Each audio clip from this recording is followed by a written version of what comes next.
মাৰোৱাৰী যুৱ মঞ্চ উত্তৰ লখিমপুৰ শাখা, উত্তৰ লখিমপুৰ প্ৰগতি শাখা আৰু পূৰ্বোত্তৰ প্ৰদেশীয় মাৰোৱাৰী যুৱ মঞ্চৰ উদ্যোগত আৰু ভূপেন হাজৰিকা সাংস্কৃতিক ন্যাসৰ সহযোগত ভাৰত ৰত্ন ডক্টৰ ভূপেন হাজৰিকাৰ 100 বছৰীয়া জন্ম জয়ন্তী উপলক্ষে চাইকেল ৰেলী বাহিৰ কৰা হয়। এই চাইকেল ৰেলীত ছাত্ৰ-ছাত্ৰীৰ পৰা আদি কৰি বয়োজ্যেষ্ঠ লোকলৈকে 100ৰো অধিক লোকে অংশগ্ৰহণ কৰে। অনুষ্ঠানত বন্তি প্ৰজ্বলন কৰি পতাকা জোকাৰি শুভ উদ্বোধন কৰে লখিমপুৰ সদৰ আৰক্ষী থানাৰ ভাৰপ্ৰাপ্ত বিষয়া টুলুমণি দুৱাৰা আৰু জিলা ক্ৰীড়া সন্থাৰ কাৰ্যকৰী সভাপতি লতিফুল আহমেদ হুছেইনে। বান্টো গাঁৱৰ শান্তিলাল তেল ডিপোৰ পৰা নগৰৰ মাজেৰে গৈ লখিমপুৰ বাইপাছ হৈ পুনৰ শান্তিলাল তেল ডিপোত সমাপ্ত কৰে। সকলোকে নমস্কাৰ আৰু বহুত বহুত অভিনন্দন। আমি মাৰোৱাৰী যুৱ মঞ্চ উত্তৰ লখিমপুৰ শাখা আৰু উত্তৰ লখিমপুৰ প্ৰগতি শাখা পূৰ্বোত্তৰ প্ৰদেশীয় মাৰোৱাৰী যুৱ মঞ্চৰ উদ্যোগত আৰু ডক্টৰ ভূপেন হাজৰিকা সাংস্কৃতিক ন্যাসৰ সহযোগত আমি এই মেগা ইভেণ্টটো পাতিব লৈছোঁ, যাৰ নাম হ'ল চাইক্লথন।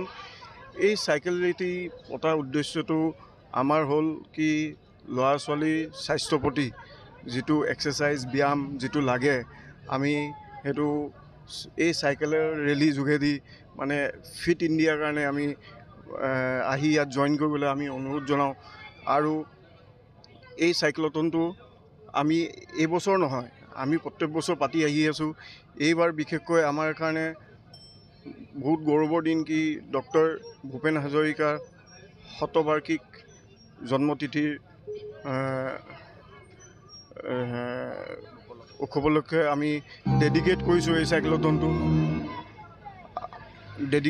চাইক্লথনটো। আৰু এই চাইক্লথনটো লখিমপুৰ বুলি নহয়, অসমৰ বিভিন্ন ঠাইত বিভিন্ন ব্ৰাঞ্চেছত পতা হৈ আছে। 50টা ব্ৰাঞ্চেছৰ ওপৰত পতা হৈ আছে। আৰু আমাৰ এই চাইক্লথনৰ বাবে আমাৰ স্পনচাৰ্ছবিলাক যেনেকৈ এই ভেন্যুখন দিছে মহাবীৰ অট'মোবাইলছ, চৌধুৰী চাইকেলছ, লগত আছে cycle house, relax একুৱা, DN drug, এই স্পনচাৰ্ছবিলাকে আমাক সহায় কৰিছে আয়োজনখন এই ইভেণ্টখন পাতিবলৈ। তাৰ বাবে বহুত বহুত ধন্যবাদ। ভাৰত ৰত্ন সুধাকণ্ঠ ডক্টৰ ভূপেন হাজৰিকাদেৱৰ আজি শতবাৰ্ষিকী জন্মোৎসৱত উত্তৰ লখিমপুৰ মাৰোৱাৰী যুৱ মঞ্চই এটা চাইকেল ৰেলীৰ সৈতে যি অনুষ্ঠান আজি কৰিবলৈ লৈছে, আমি তাত নথৈ আনন্দিত হৈছোঁ। আৰু আমি জিলা ক্ৰীড়া সন্থাৰ তৰফৰ পৰা সমৰ্থন জনাইছোঁ আৰু সহযোগ কৰিছোঁ। আশা ৰাখিছোঁ মাৰোৱাৰী যুৱ মঞ্চৰ এনে প্ৰগ্ৰামবিলাক আগতো কৰি আহিছে, আগলৈও কৰক, ভাল হ'ব।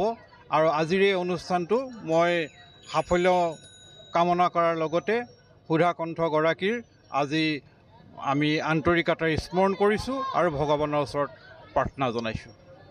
লখিমপুৰৰ পৰা ৰাহানুদ্দিন আহমেদৰ ৰিপৰ্ট, অসম আদিত্য।